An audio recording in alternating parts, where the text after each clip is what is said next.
Assalamualaikum warahmatullahi wabarakatuh. Perkenalkan, nama saya Didik Martono, jabatan VP Pengadaan dan Modifikasi Kapal, Direktorat Armada dan Teknik. Kami menyampaikan materi laporan keuangan dalam perusahaan. Bisnis diperlukan adanya laporan keuangan dan analisis.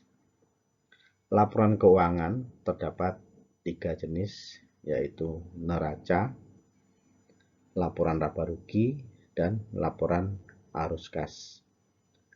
Neraca laporan keuangan yang menyajikan aset, utang, dan ekuitas.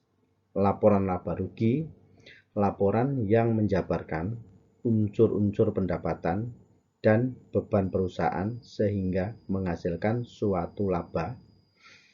Dan untuk laporan arus kas, laporan keuangan yang menyajikan jumlah pemasukan dan pengeluaran dari sebuah perusahaan. Neraca ada 3, aset, utang, dan ekuitas. Aset ada 2, aset lancar dan aset tidak lancar. Aset lancar, aset yang dapat segera digunakan dalam jangka waktu dekat.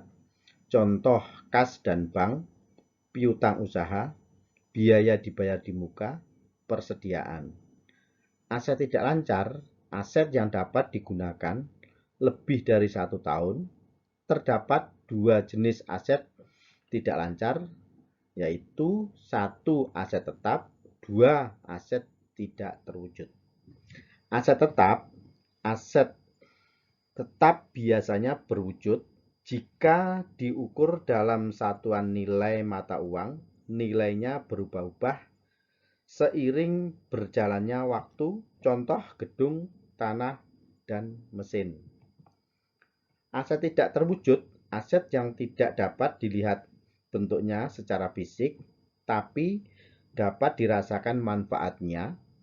Contoh hak cipta, hak paten.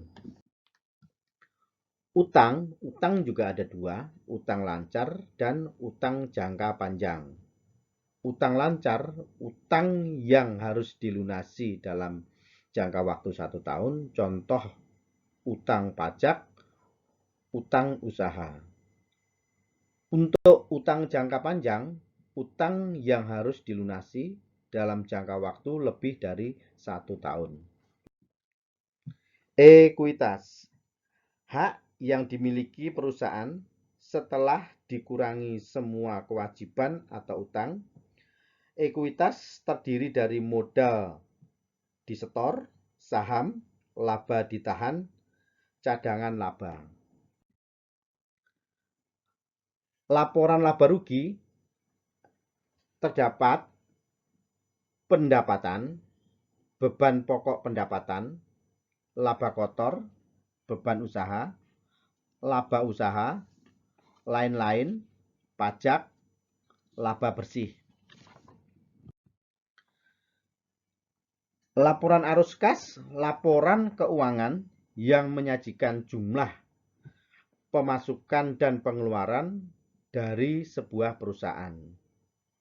Dalam laporan arus kas terdapat 3 aktivitas, yaitu 1 operasi, 2 investasi, 3 pendanaan. Yang perlu diperhatikan, kas yang dihasilkan seharusnya lebih banyak dari yang digunakan. Ada 10 rasio penting dalam analisis keuangan. 1 current ratio, 2 debt to equity, 3 interest coverage, 4 total asset turnover, 5 operating margin, 6 net profit margin, 7 ROI, 8 ROE, 9 PBV, 10 PER. Demikian materi yang kami sampaikan. Terima kasih. Akhirul salam. Wassalamualaikum warahmatullahi wabarakatuh.